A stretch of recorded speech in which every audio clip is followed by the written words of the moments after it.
I am ready! GMA Weather, serbisyong totoo ng GMA News. Mga kapuso, nagpapaulan na rin sa Metro Manila ang hanging habagat na pinalakas ng Typhoon Ineng.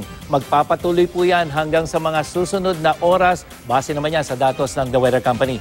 At dahil sa bagyo, nakataas pa rin ang signal number 3 ng Pag-asa dyan sa Batanes, Northern Cagayan, kasama na ang Babuyan at Calayan Group of Islands. Signal number 2 naman sa nalalabing bahagi ng Cagayan, Northern Isabela, Kalinga, Apayao, Abra at Ilocos Norte.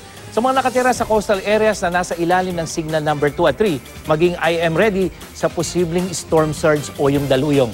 Peligroso ring maglayag ang maliliit na sakyang pandagat sa halos lahat naman ng seaboards ng Luzon at dyan sa may eastern seaboard ng Visayas. Signal number 1 naman sa natitirang bahagi ng Isabela, Ifugao, Mountain Province, Benguet, La Union at Ilocos Sur.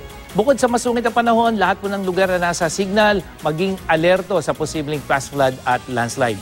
Huling namataan ang mata ng bagyong Ineng, 100 kilometers na lamang po ang layo dyan sa may silangan ng Calayan, Cagayan. May lakas ng hangin nitong nasa 170 kilometers per hour malapit sa gitna at bugsong umaabot pa rin ng 205 kilometers per hour. Kikilos ito pakanluran, hilagang kanluran sa bilis lamang na 7 kilometers per hour.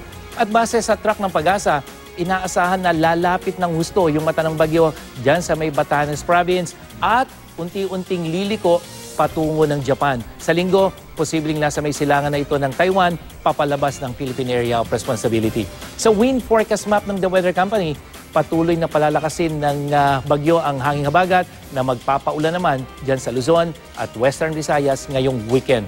Bukas, posible ang malalakas na ulan sa halos buong Luzon. Maghapon po yan at sa western section naman ng Visayas, may katamtamang ulan mula umaga hanggang gabi. Habang magiging maaliwalas naman sa malaking bahagi ng Mindanao. At sa linggo, patuloy na uulanin pa rin ang buong Luzon, lalo na ang western section at sa halos buong Visayas at Mindanao naman, magiging maaliwalas na ang panahon. At dito sa Metro Manila, posible ang malalakas na ulan sa mga susunod na araw at unti-unting hihina ito simula araw ng Martes. At para sa latest sa bagyong Ineng, bisitahin ang gmanews.tv/InengPH. I-follow din ang GMA News Facebook page, pati na rin ang I Am Ready page. Yan ang latest mula sa GMA Weather. Ako po si Nathaniel Cruz. Magplano para sigurado. I Am Ready, serbisyong totoo ng GMA News.